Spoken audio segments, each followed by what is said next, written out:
अगर आपको भी आपकी समस्याएं सबसे बड़ी लगती हैं, तो इस कहानी को सुनने के बाद आप अपनी समस्या को बहुत ही छोटा समझने लगेंगे। आज की कहानी बहुत ही खास और प्रेरणादायक है, इसलिए इस कहानी को ध्यानपूर्वक सुने। एक बार की बात है, एक बहुत प्रसिद्ध और प्रबुद्ध बौद्ध भिक्षु थे जो वर्ष के अधिकांश समय तक बहुत ही दुर्गम और बहुत ऊंचे पहाड़ में रहा करते थे। उस पहाड़ पर चढ़ना बहुत मुश्किल था, इसलिए साल भर में भी बहुत कम लोग उनसे मिलने के लिए आते थे। उनसे मिलने तो वही शख्स चाहता था जिसे या तो उनसे मिलने में बहुत दिलचस्पी थी या फिर उसे कोई बड़ी समस्या थी जिसके लिए उसे किसी समाधान की जरूरत होती थी। नहीं तो ज्यादातर लोग उनसे तब मिलने जाते थे जब वह पहाड़ से नीचे आया करते थे। एक बार पर्वतारोहियों का एक दल उस पहाड़ पर टहलने गया। वहाँ किसी ने उन पर्वतारोहियों को बौद्ध भिक्षु और उनकी बुद्धि के बारे में बताया। बौद्ध भिक्षु के ज्ञान के बारे में जानने के बाद पर्वतारोहियों के समूह ने उनसे मिलने का फैसला किया।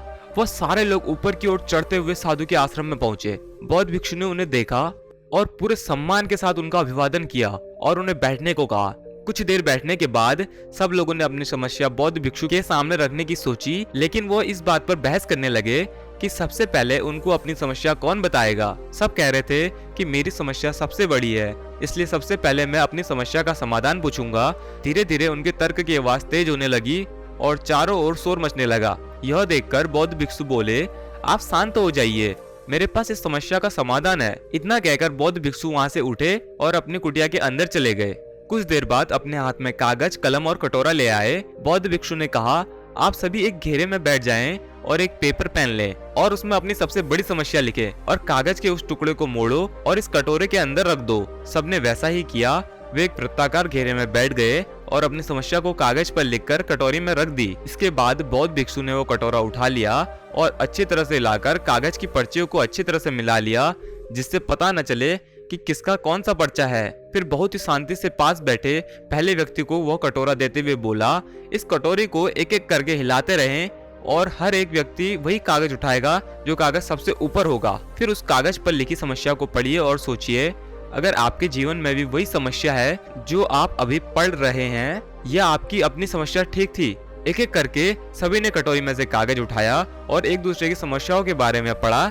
जब सभी को दूसरों की परेशानी का पता चला तो वे डर गए और फिर अंत में सभी इस निष्कर्ष पर पहुंचे कि उनकी समस्या दूसरों की तरह बड़ी नहीं है और कुछ ही समय में उन्होंने अपनी समस्याओं के साथ एक दूसरे के कागजात लौटा दिए। अब सबके पास अपने प्रश्न आ गए और मन में सोच रहे थे और खुद को दूसरों से ज्यादा भाग्यशाली मान रहे थे। उन सभी ने आंखें खोलने के लिए बौद्ध भिक्षु को हृदय से धन्यवाद दिया और वहाँ से चले गए। निष्कर्ष दोस्तों, हम सभी को अपना दर्द बहुत बड़ा लगता है, लेकिन कुछ कहानियां ऐसी होती हैं जो हमें छोटा महसूस कराती हैं। एहसास करें कि हम जिंदगी से कितनी शिकायत करते रहते हैं और हम आभारी होना पूरी तरह से भूल जाते हैं। अगर हम अपने चारों ओर ध्यान से देखें तो हम पाएंगे कि हर एक व्यक्ति सोचता है कि उसकी समस्याएं सबसे बड़ी हैं। सिर्फ वही है जो इतनी सारी समस्याओं का सामना कर रहा है, उसकी किस्मत खराब है। लेकिन अगर हम दूसरों की समस्याओं को देखें, उन्हें ध्यान से सुने, तो हमें अपनी समस्याएं बहुत छोटी लगने लगेगी। हम खुद को भाग्यशाली समझने लगेंगे। हम अक्सर छोटी छोटी समस्याओं के लिए अपने जीवन और अपनी किस्मत को कोसते रहते हैं। अगर